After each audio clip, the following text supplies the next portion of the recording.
can sometimes occur even though you are using a good quality receiver in good working order.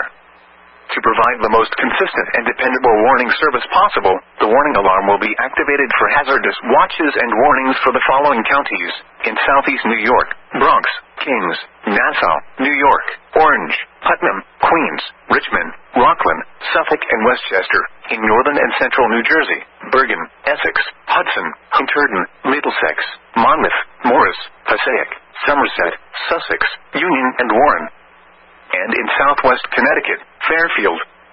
Once again, this was only a test.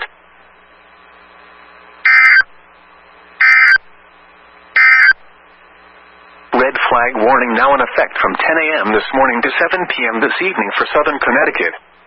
Affected area: Northern Fairfield, Northern New Haven, Northern Middlesex, Northern New London, Southern Fairfield, Southern New Haven, Southern Middlesex, and Southern New London.